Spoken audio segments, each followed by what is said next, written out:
Seuraavassa videossa käydään läpi toimenpiteet, joilla pääset Nebula-pilvipalvelussa alkuun. Toimenpiteiden jälkeen sinulla on etäyhteys palvelimeesi.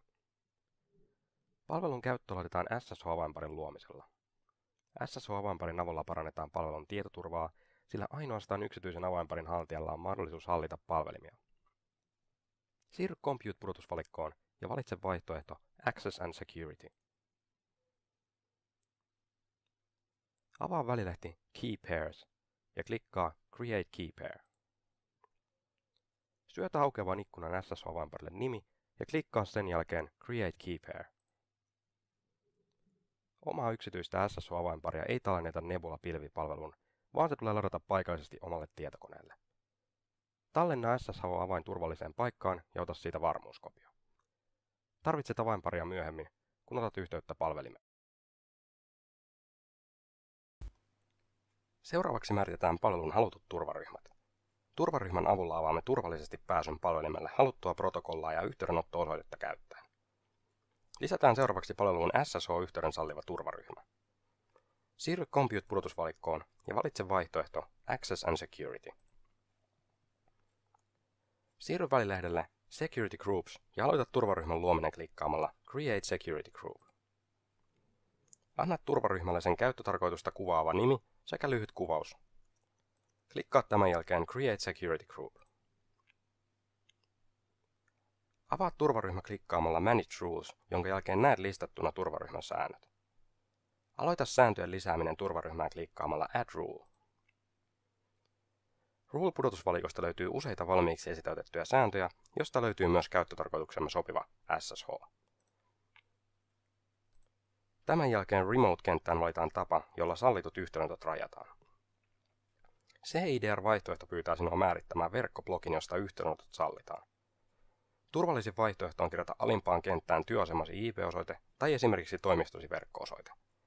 Mikäli jätät kentän tyhjäksi, SSH-yhteys sallitaan kaikkialta. Kun olet valmis, klikkaa Add.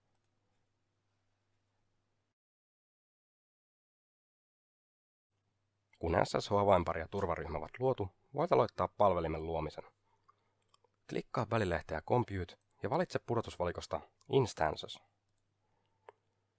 Klikkaa tämän jälkeen avautuvalta sivulta Launch Instance.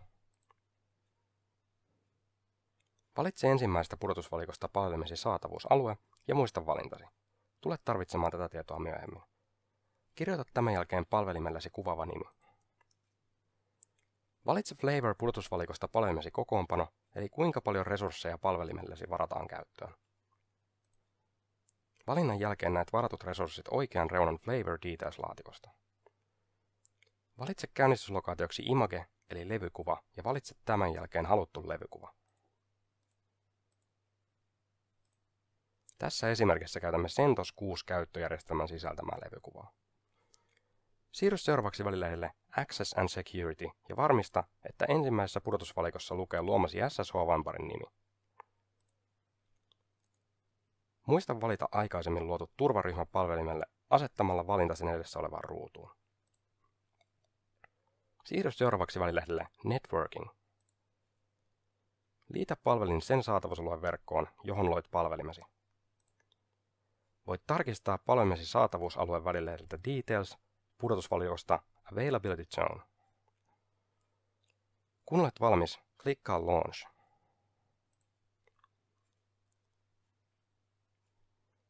Palvelimen luomisessa kuluu vain sekunteja. Kun palvelimen luonti on valmis, sen Power State-tila muuttuu tilaan Running.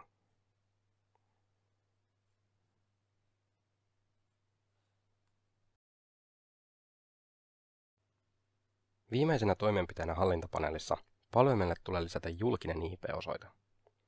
Valitse Compute-pudotusvalikosta Access and Security.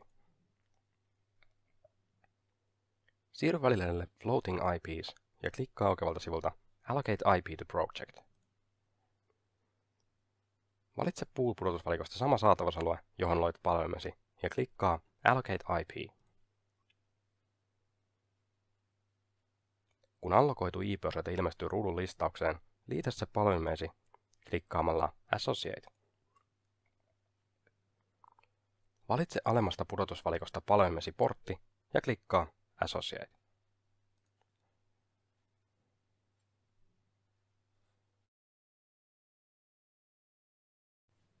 Esimerkkitapauksessa otamme yhteyden palvelimeen käyttämällä tunnettua SSH-yhteysohjelmaa nimeltä PuTTY.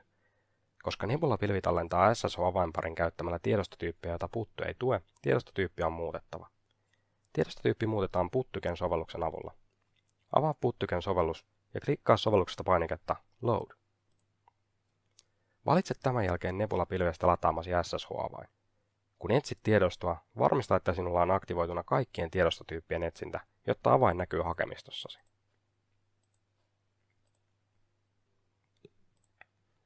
Kirjoita seuraavaksi sovelluksen haluamasi salasana ja pidä salasana tallessa.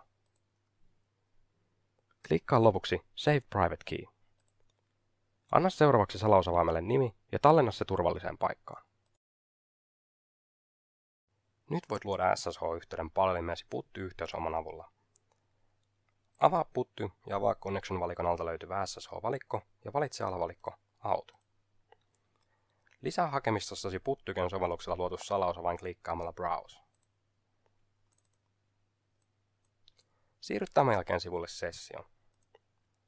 Syötä ylimpään kenttään palvelimesi IP-osoite ja varmista, että yhteydenottotapaksi on valittu SSH. Tämän jälkeen voit klikata Open. Ruudulle avautuu komentorivi, jossa kysytään käyttäjätunnusta. Käyttäjätunnus määräytyy käyttöjärjestelmän perusteella. Kirjoita käyttäjätunnuksesi CentOS ja klikkaa Enter-painiketta. Syötä seuraavaksi salasana, jonka kirjoitit PuTTYken sovelluksen salausavainta luodessa.